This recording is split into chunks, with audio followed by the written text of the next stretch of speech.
사랑하고 축복합니다. 사랑하고 축복합니다. 기도하겠습니다. 하나님의 사랑에 감사드립니다.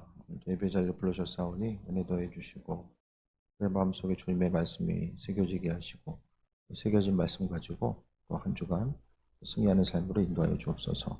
예수님의 이름으로 기도드립니다. 아멘.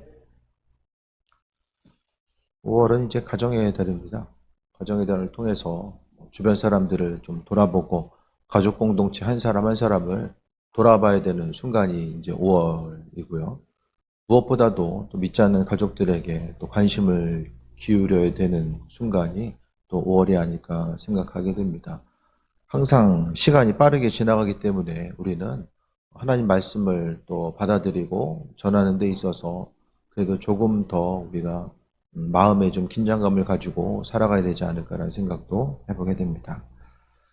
오늘 본문은 예수님께서 어린아이들을 축복하시는 내용들을 우리가 발견할 수 있게 되는데, 그 성경에서 있어서의 고대 근동이라고 하는 그 중동 지역, 고대 근동에서의 그 상황들을 보게 되면 이제 첫 번째가 남자고 두 번째가 여자고 세 번째가 아이들이에요. 인구수를 세고자 했을 때도 우리가 아는 것처럼 남자 어른의 성년이 지난 남자 어른들의 숫자만 세고 나머지 숫자는 또 숫자로 세지도 않을 만큼의 이제 존재감이 별로 없었던 거죠. 하지만 이제 말씀 가운데 보게 되면 존재감 없어 보인다라고 할지라도 하나님은 그리스도 예수 그분의 은혜를 통해서 모든 사람들을 구원하시고 인도하시고 함께 하셨던 모습에 대해서 발견하게 됩니다. 13절에 보면 사람들이 예수께서 만져주심을 바라고 어린아이들을 데리고 오매 제자들이 꾸짖건을 이야기합니다. 그러니까 이 당시에 보게 되면 그 유대인들의 랍비에게 이제 부모들은 그 유명한 랍비들에게 가서 안수기도 받는 것을 이제 자녀들에게 해줄 수 있는 아주 이제 헌신 중에 하나라고 생각을 했습니다. 그래서 유명한 랍비들에게 들어가서 이제 가르침을 받는 것처럼 가서 기도를 받는 거예요. 그것 자체를 자녀들의 이제 복으로 여겼습니다. 그래서 예수님을 그 당시에 유명한 랍비, 이제 말씀을 가르치는 선생이죠. 그 선생으로 여기고 있었던 수많은 사람들이 있었을 텐데 그들이 이제 자녀들을 예수님께 데리고 옵니다. 기도받게 하기 위해서 자녀들을 데리고 온 거예요. 그래서 예수님께서 만져주심을 바라고 어린아이들을 데리고 오게 됩니다. 예수님 애들을 이제 데리고 오니까 제자들이 뭐라고 이야기합니까? 꾸짖었어요. 쉽게 말하면 애들은 가라. 애들은 저쪽 가서 놀아라. 그리고 이제 예수님의 사역도 바쁜데 애들 데리고 왔다고 해서 제자들이 이제 꾸짖는 거. 그러니까 아이들은 어른들 이제 있는 숫자에 끼지도 못하니까 그만큼 이제 소외받은 존재였다라는 거죠.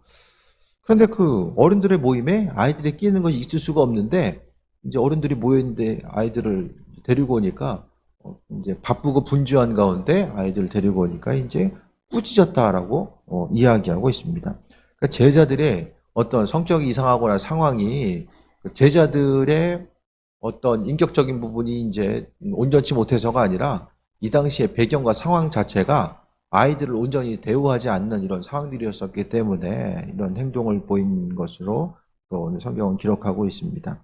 그래서 어린아이들을 꾸짖는 것.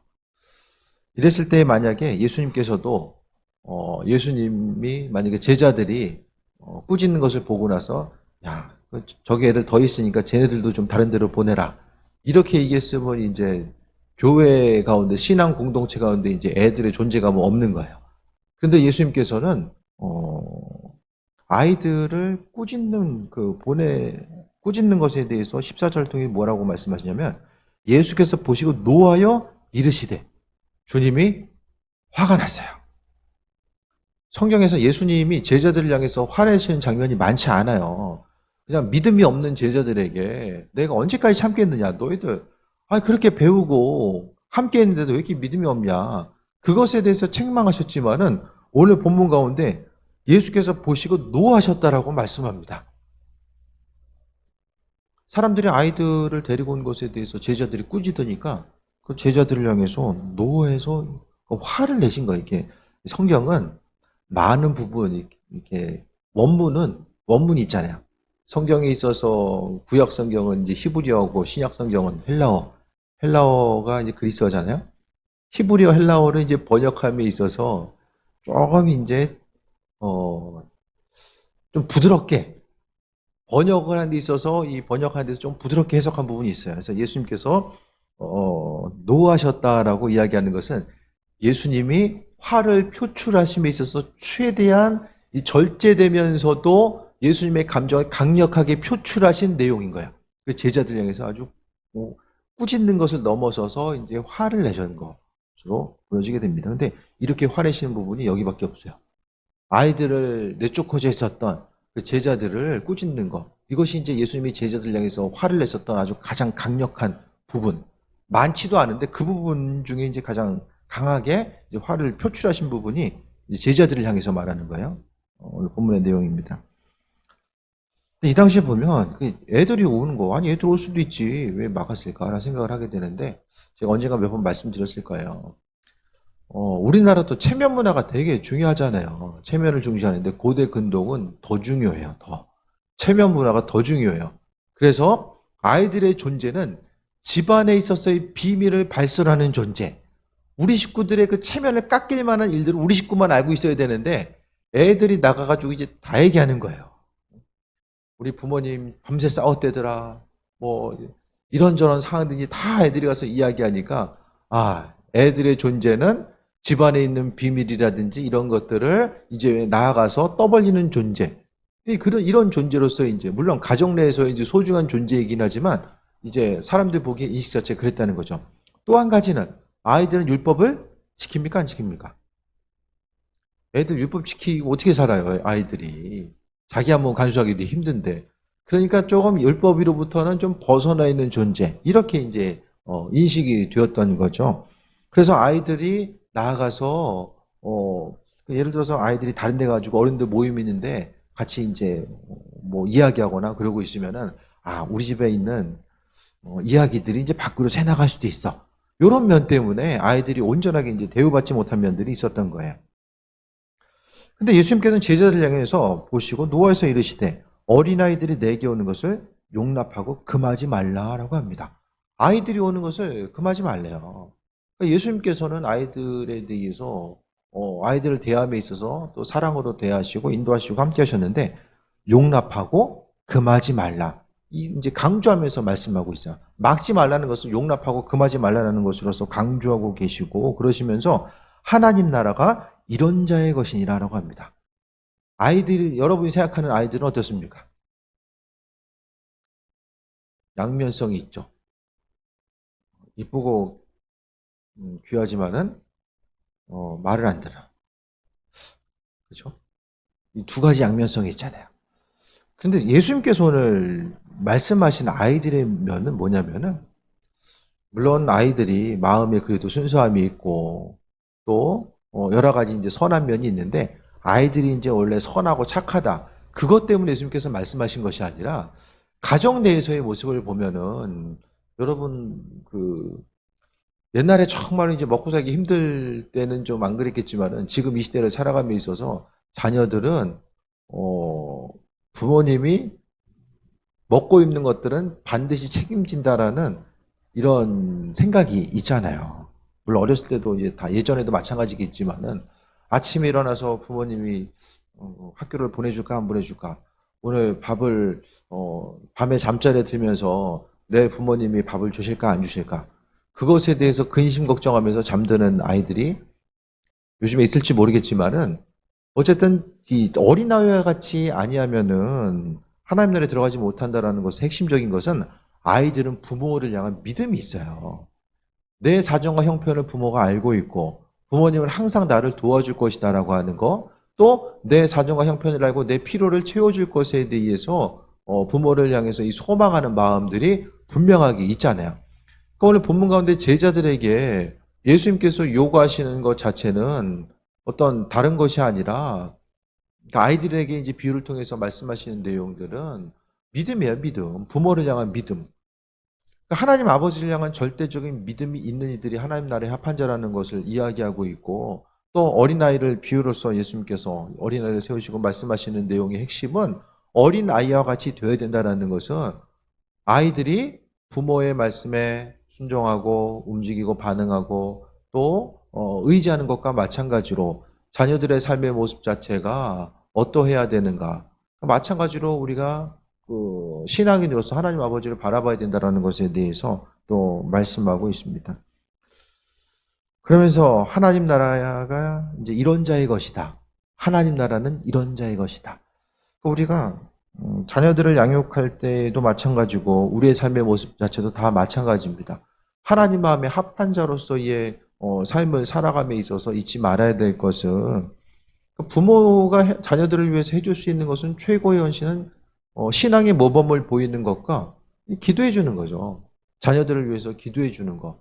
우리가 뭐 수십억, 수백억 남겨가지고 자녀들에게 뭐 물려줄 수 있으면 모르겠어요. 그런데 우리의 삶의 모습 자체가 자녀들에 대해서 더 많은 것을 준비해서 더 많은 것을 물려주고자 하는 것이 또 부모들의 마음이긴 하겠지만은 실제적으로 우리가 또 많은 부분 한계에 부딪힐 때도 많이 있잖아요. 그러니까 우리가 잊지 말아야 될 것은 우리가 자녀들을 위해서 할 수 있는 최고의 헌신 자체는 자녀들을 위해서 기도해 주는 것이고 또 믿음으로서 살아가는 것 자체가 무엇인지를 비춰주는 것입니다.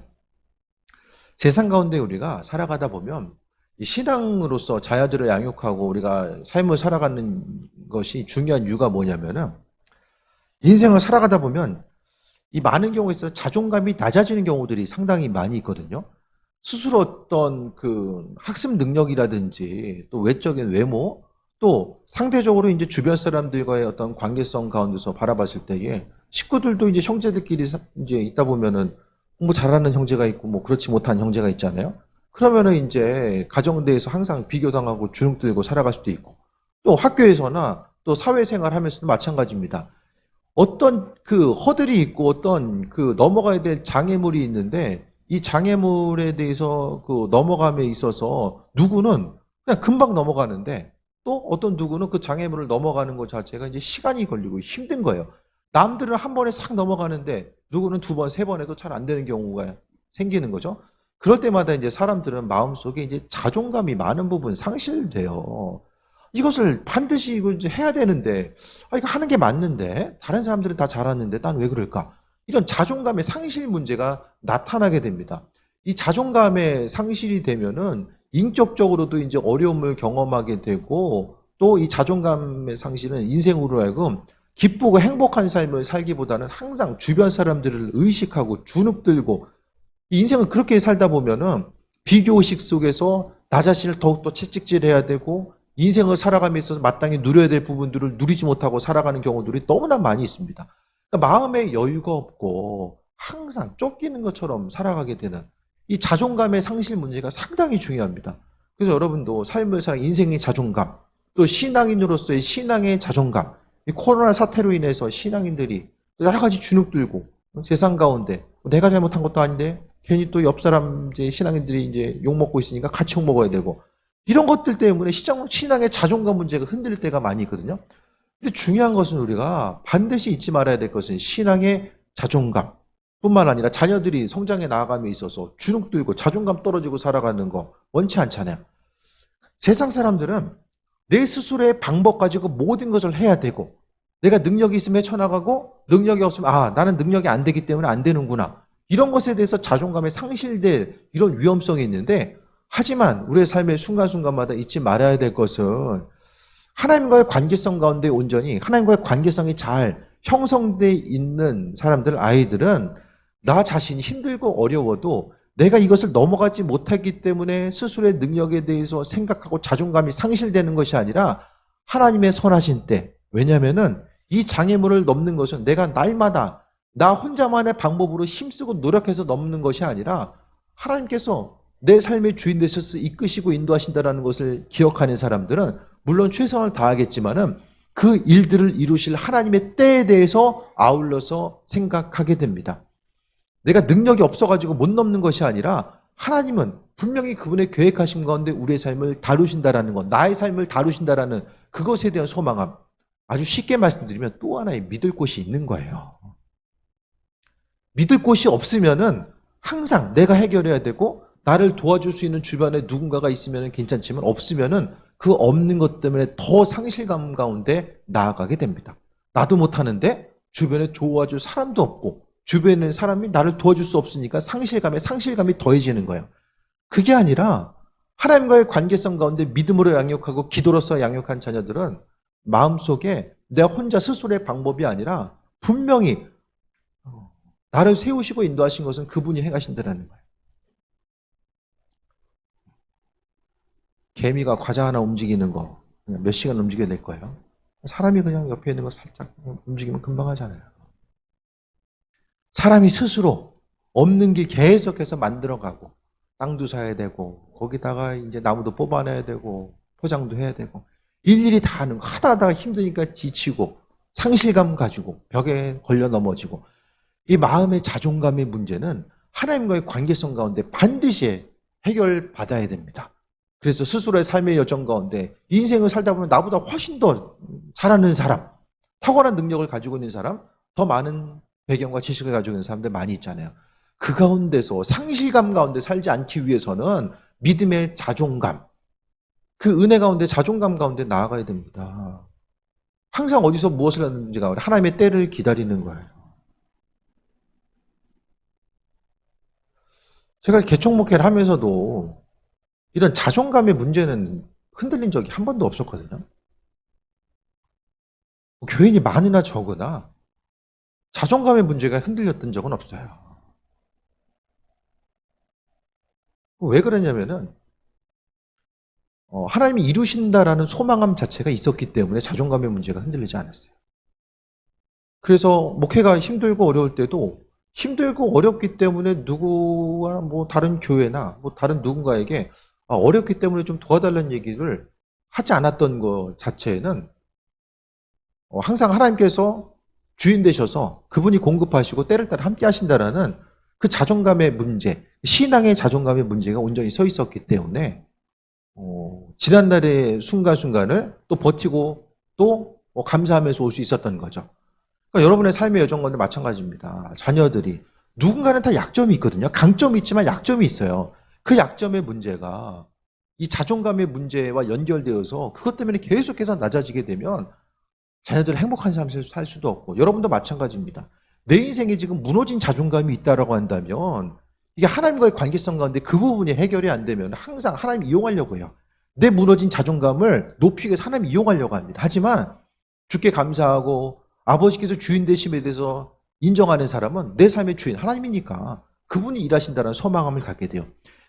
반대에 그러니까 자녀들을 향해서 우리가 믿음으로써 양육하고 인생을 살아가며 아버지께서 주인 되심에 대해서 고백하고 그것을 항상 마음속에 심겨준 아이들은 승리하며 살아가게 되는데 그 반대적으로 생각하기 보면은 반대로 이제 자존감이 높아져서 이게 자존감이 하늘을 뚫고 올라가는 경우도 있어요. 인생을 살다 보면 분명히 탁월한 삶을 사는 사람들이 있거든요. 내가 할 수 있는 것보다 더 많은 것을 누리고 행하는 사람. 그 능력치 세상 다른 사람들과 비교해서 아주 탁월함을 나타내는 사람들이 있어요.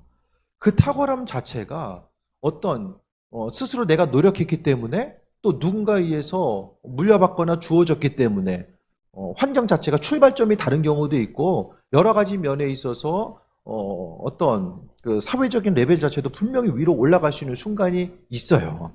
뭐 요즘에 뭐 사회적으로 계층 사다리가 무너졌다 뭐 여러 가지 이야기를 하지만 그래도 이 시대 가운데서 많은 부분 우리가 스스로 노력해서 이룰 수 있는 부분도 분명히 있거든요.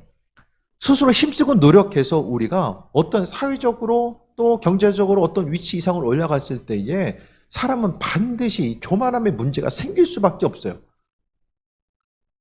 가진 것도 없고 아는 것도 없고 할 수 있는 것도 없기 때문에 갖게 되는 상황 때문에 갖게 되는 어쩔 수 없는 겸손함이 아니라 삶에 있어서 많은 것을 누릴 수 있는 상태에 있으면서도 겸손함을 유지하는 것 자체가 그게 바로 그 낙타가 바늘귀 들어가는 거랑 그게 비슷한 것 같아요. 삶의 여정 가운데 우리가 그렇잖아요. 다른 사람보다 조금 더 나은 점이 있으면 그것을 내세우고 자랑하고 싶어 하잖아요. 그런데 우리가 자녀들을 문제로 생각했을 때에 어느 정도의 위치에 있으면서도 겸손하는 것 자체는 저는 거의 불가능한 것 같아요. 겸손해 보이는 수많은 사람들도 있어요. 스스로에 힘쓰고 노력해서 스스로의 그 가치를 내세우기보다는 나누고 섬기는 삶을 사는 사람들이 있긴 있어요. 근데 많은 경우에 있어서 스스로의 높아짐을 마음속 깊은 곳으로부터 누군가에게 보여지기 위해서 나는 이 정도의 위치에 있는데 그래도 다른 사람들에 비해서 나는 이 정도의 위치에 있지만 나는 교만하지 않고 겸손한 사람이야. 그것을 내세우기 위해서 스스로를 절제하는 사람도 있지만 하지만 마음속 깊은 곳까지 아주 자연스럽게 나 자신의 겸손함이 나타날 수 있는 것. 제가 생각하기에 90% 아니 99%의 사람들은 기본적으로 그게 힘들어요. 높은 위치, 그러니까 사회적 레벨 자체가 위에 있으면서 낮아지는 삶을 살기가 정말 힘든 것 같아요. 근데 이것이 가능한 것은 나 자신이 힘쓰고 노력해서 내가 조금 더 좋은 위치와 환경이 있었기 때문에 누릴 수 있었다가 아니라 하나님과의 관계성 가운데 내가 누리고 있는 그것은 하나님께서 내게 달란트를 허락해 주시고 아버지께서 사용하시기 위해서 다른 누군가를 섬기고 나누고 베푸는 일들을 사용하기 위해서 아버지께서 내게 주셨다라는 그 마음을 갖고 있는 사람들은 항상 겸손한 가운데 쓰임받을 수 있게 됩니다. 내가 누군지를 아는 거예요. 쉽게 말해서 세상 가치와 그 기준 가운데서 나 자신이 누구인지에 대해서 판단하고 자존감이 낮아지거나 높아지는 것이 아니라 그 기준 자체를 하나님께 둠으로 인해서 하나님과의 관계성 가운데서 내가 누구인지를 깊이 깨달아 알게 되는 거죠. 그런 삶을 살게 되면 그 자존감 가지고 살아갈 수 있게 됩니다. 내가 누구인지를 깨달아 알고 항상 하나님의 은혜 가운데 겸손함 가운데 나아갈 수 있게 된다는 거예요. 그게 아니면 나 자신 자존감 때문에 그것 때문에 힘들고 또 높아진 자존감을 넘어서 교만함 때문에 그것 때문에 자존감이 높음을 통해서 교만한 사람은 어떻게 합니까? 나보다 레벨이 안 되는 사람들 무시하고 또 주변 가족들 힘들게 해요. 왜? 내 수준에 맞춰라. 힘들어하는 거예요. 힘들어요. 그 수준에 있는 사람은 그것만 보여요. 내 수준에 맞추기 위해서 끊임없이 다른 사람들에 대해서 채찍질한 거죠. 그 옛날에 그 드라마 스카이캐슬도 그게 아닌가요? 잘 보지 못했지만은 부모 수준이 이러니까 너희도 내 수준 맞춰와라. 그러니까 주변 사람들이 힘들게 하잖아요. 그거 맞아요. 그러니까 나도 불행하고 나는 어느 정도의 위치에 있는지 모르겠지만은 주변 사람들이 그것 때문에 또 불행해지는 거예요. 하지만 하나님과의 관계성 가운데 있는 사람은 내가 누군지를 알아요. 내가 어떤 위치에 있든 내가 많이 있든 없든 많은 것을 소유했든 없든지 간에 그것 때문에 나 자신을 스스로 평가하는 것이 아니라 하나님과의 관계성 가운데서 내가 누구인지를 깨달아 알고 앞으로 나아가는 삶의 모습 자체를 이야기합니다. 그러니까 믿음의 자존감, 하나님과의 관계성 가운데서 그 자녀들을 양육하고 또 우리의 삶의 모습 역시 그분과의 관계성 가운데 내가 누구인지를 아는 거예요. 그 마음의 여유와 넉넉함을 가지고 살아가는 거죠. 주님 보시기에 합한 자로서의 온전한 삶. 그렇기 때문에 내가 많이 가지고 있든 없든지 간에 있는 것에 대해서 그것을 가지고 나누고 베풀고 헌신하며 살아가는 것. 항상 믿는 자로서 하나님 주시기에 합한 것. 주님 보시기에 합한 자로서의 온전한 삶을 우리가 살아감에 있어서 잊지 말아야 될 것은 자녀들을 하나님의 사랑으로 양육하고 믿는 자로서 항상 심령에 주님 아니면은 공허함이 있어요. 있음이 있어서 공허함이 생기고요. 있으면은 있는데도 채워지지 않는 이상한 공허함 또한 또 생기게 된다는 거예요. 사람이 이해하지 못하는 것들. 그러니까 중요한 것은 마음에 있어서 항상 창조주 하나님과의 관계성 가운데서 우리가 승리하는 삶을 살아가야 됨에 대해서 말씀드립니다. 15절에 내가 진실로 너에게 이르노니 누구든지 하나님의 나라를 어린아이 같이 받들지 않는 자는 결단코 그곳에 들어가지 못하리라 하시고 하나님 나라에 합한 자는 믿음 있는 사람, 부모가 이룰 것에 대해서 소망한 것, 믿음 가지고 살아가는 것이 중요하다는 것에 대해서 오늘 말씀을 강조하고 있어요. 삶의 여정 가운데서 그러니까 믿음, 그러니까 어린아이 같은 것은 많은 이들은 이제 아이 키우는 한참 키우고 있는 부모들은 애들이 더 영악하다 뭐 이렇게 느낄 수도 있겠지만은 믿음을 이야기하는 거예요. 아이들이 말을 듣든 안 듣든 부모에 대한 절대적인 믿음 자체는 있잖아요. 애들을 책망했을 때, 아이들이 불만족했을 때에 가장 부모들이 자주 하는 말, 살기 싫으면 나가라. 너 좋은 데 찾아가라. 이게 가장 이제 부모가 할 수 있는 최대의 무기잖아요.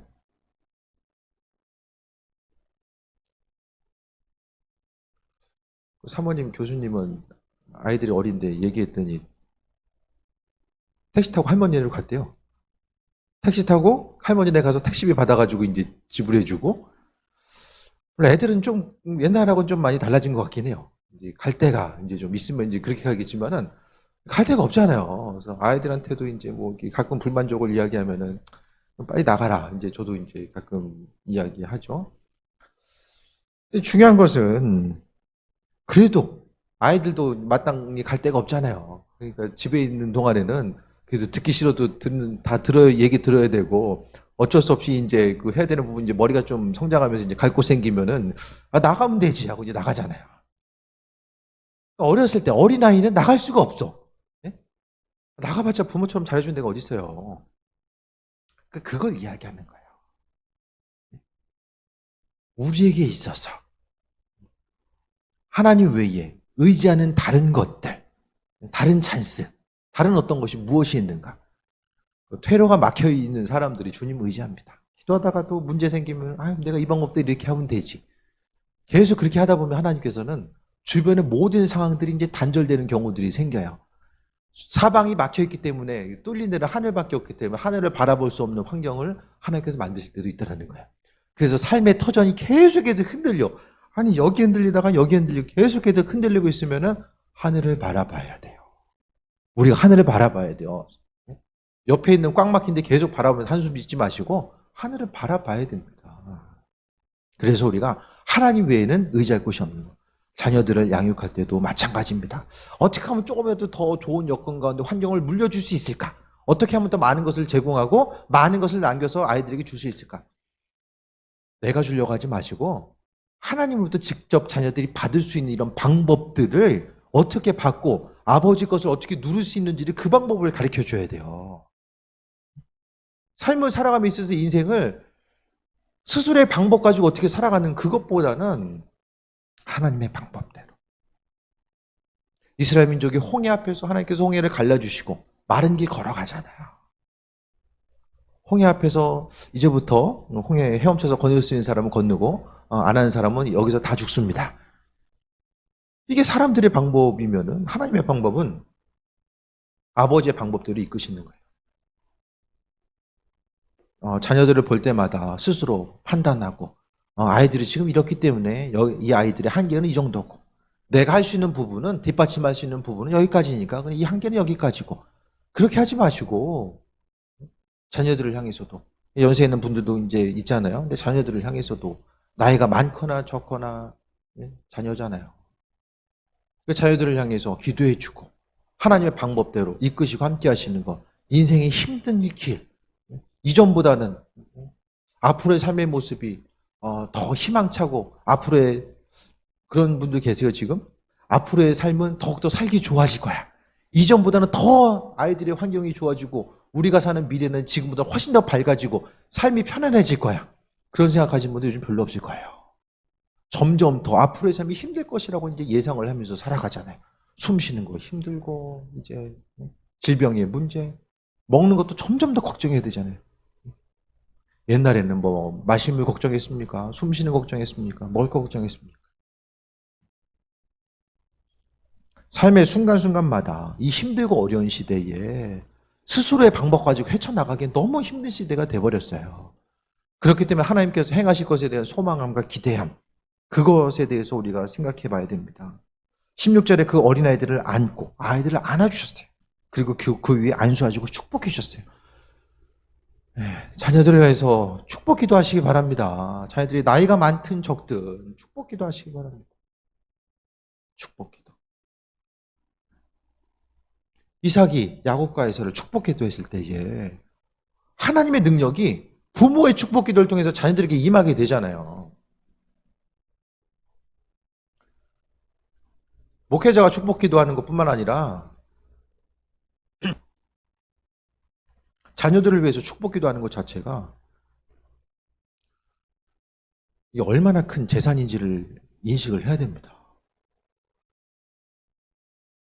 나중에 야곱도 부모의 축복 기도를 보잖아요. 네? 아버지 이삭의 축복 기도가 어떤 능력이 있는지를 경험해요. 그러니까 야곱도 어떻게 해요? 죽기 전에 자녀들을 향해서 축복 기도하고 죽잖아요. 마지막에 예언적인 기도하고 죽잖아요. 밤에 잘 때 좀 피곤하다고 넘어가지 마시고 큐티 나눔하시고 큐티를 통해서 하나님 말씀을 통해서 어떻게 살아가는지 나누시고 자녀들 위해 축복 기도해 주세요. 그 축복 기도 받고 자란 아이들은 믿음의 자존감 생겨요. 내 인생 하나님께서 책임지신다는 것에도 분명히 인식해요. 근데 그 부분이 없으면 항상 날마다 자기 전에 머리에 손 얹고 부모는 자녀들 머리에 손 얹고 기도해야 돼요. 자녀들 머리에 손 얹고 기도해 주는 거예요. 하나님의 축복이 막 저도 잊지 않고 자녀들 향해서 어렸을 때부터 계속 그 기도는 잊지 않고 계속 해왔어요. 자녀들 이제 요즘에 큐티 나눔하고 자기 전에 아이들 안아주면서 이제 머리 한 손으로 손 얹고 축복 기도 해주고 하늘의 신령한 복과 땅의 기름 준 복이 임하고 아이들이 하나님 나라의 존귀한 일꾼으로서 쓰임 받기 원하고 하나님 나라가 이 땅 가운데 확장되어 나감이 있었고 필요한 아이들 되기 원합니다. 축복 기도 하거든요. 그 기도가 쌓이고 쌓여서 하나님 은혜 가운데 믿음으로 승리한 아이들로 성장할 줄 믿고 계속해서 기도해 주는 거예요. 그러니까 이제 그렇게 하다 보면은 아이들을 하루에 한 번씩은 안아줘요. 지금도 이제 큰애 같은 경우에는 짱애도 그렇지만 안아주는 걸 되게 좋아해요. 이제는 키가 안아주면은 아이들이 이제 키가 성장하는 게 느껴져요. 아, 이만큼 컸구나, 이만큼 컸구나. 그게 이제 조금씩 이제 느껴지는 거예요. 그러면서 이제 관계성, 유대 관계가 잘 형성이 되고 욕 먹을 땐 먹더라도 그래도 하루의 마무리를 욕 먹고 마무리하는 것이 아니라 그래도 잘 마무리되고 이런 부분들이 하루하루 모아져서 오늘 예수님께서 자녀들을 향해서 축복하시는 것. 그러니까 오늘 본문의 예는 예수님이 자녀들을 어떻게 양육해야 되는지를 보여주신 거죠. 아이들이 오는 것을 막지 말고 그 다음에 안고 기도해 주는 것. 그것이 이제 예수님의 양육 방법이었던 것 같아요. 그래서 자녀들을 향해서 부모가 혹시 아이들이 교회에 오는 걸 막고 있지는 않는가. 한참 지금 공부하는 시기에 공부해야 된다고 교회 안 보내고 신앙교육에 실패했던 애들 대부분 부모 세대들이 어떻게 했습니까? 아, 공부하는 시기는 공부해야 되니까 이 시기 지나면은 알아서 이제 신앙생활 하겠지. 얘들이 별로 없어요. 학창시절에 중고등학교 때 믿음 잊어버리고 졸업하고 나서 할 일이 얼마나 많습니까? 그 믿음 잃어버린 경우들이 상당히 많은 경우죠. 근데 그러고 나서 이제 후회하는 경우들도 이제 많이 있죠. 말씀 정리합니다. 자녀들을 양육하고 나아가는 것, 우리가 하나님 앞에 한 사람 한 사람이 어떻게 살아야 될까? 그런 부분. 그러니까 환경 가운데 우리 한 사람을 비춰놓고 믿음의 자존감이 떨어진다든지 자존감이 높아서 또 교만함으로 흘러간다든지 우리 자신은 하나님 앞에 섰을 때 이게 그냥 부모와 자녀의 관계성 가운데 온전히 서는 것이고 나머지 일들은 그분께서 그분의 방법대로 이루시고 행한다는 것에 대해서 우리는 기억하며 살아가는 것입니다. 하나님의 방법대로 살 수 있게 되길 바랍니다. 이 힘들고 어려운 세상 스스로의 방법 가지고 살려고 하지 마시고 하나님의 방법대로 그분께서 허락하신 은혜 가운데 살아가는 거예요. 그래서 말씀대로 순종하면서 살아가는 것이고 믿는 자로서 아버지께서 행하실 것에 대한 소망함 가지고 살아가는 거죠. 그렇게 하기 위해서는 어떻게 됩니까? 하나님과의 관계성 가운데 꺼리낌이 없어야 돼요. 거리낌이. 말씀대로 살아가는 거. 마음에 이거 해야 되는데 하세요. 하지 말아야 되는데 하지 마시고. 말씀대로 살아가다 보면 하나님께서 은혜 도와시고 인도하시는데 아버지께서 많은 것들 부어주려고 하더라도 항상 우리 중간에 말씀에 대한 불순종 자체가 계속해서 10년 가운데 있으면 아버지의 은혜와 축복을 받는 데 있어서의 계속해서 문제가 생길 수밖에 없습니다. 왜 하나님 말씀의 복, 믿는 자들에게 허락하신 은혜와 축복, 그 말씀의 그런 법칙, 하나님도 마음대로 하신 분이 아니라고 말씀드렸죠? 하나님의 법대로 일하시고 인도하시고 함께 하신다라고 말씀드렸잖아요. 육신의 건강 위해서 하나님께 간구한 지금 건강에 대해서 그 어느 때보다 관심이 높잖아요. 하나님께서 허락하신 소중한 건강, 주의 일을 위해서 또 주변 사람 섬기는 일에 소중하게, 물론 내 몸 아끼는 것도 중요하지만 그래도 움직임을 통해서 하나님께서 허락하신 은혜에 대해서 소망하시고 자녀들도 건강하게, 또 청년의 때에 쓰임받을 일이 있고 또 노년의 때에 또 쓰임받을 때가 있잖아요. 위에서 기도하시고 아버지께서 베푸실 것에 대한 소망함 가지고 나아가는 거예요. 모든 것은 다 하나님께서 이루어 주십니다. 믿는 자로서 세임 얻으시고 또 모든 관계성 가운데 기도로 시작하고 마무리하고 또 믿지 않는 자녀들 또 식구들 다시 한번 그들의 영혼 구원을 위해서 기도하고 관심을 기울이는 또 5월 또 한 달이 되기를 주의 이름으로 축원드립니다. 우리 주신 말씀 기억하면서 기도하겠습니다. 하나님, 말씀 가운데 또 세임 허락하시고 믿는 자로서 주님 보시기 합한 자의 삶을 살기 원합니다. 아이들이 부모를 의지하는 것처럼 우리의 삶의 모습이 부모 대신 아버지 대신 하나님 의지하기 원합니다.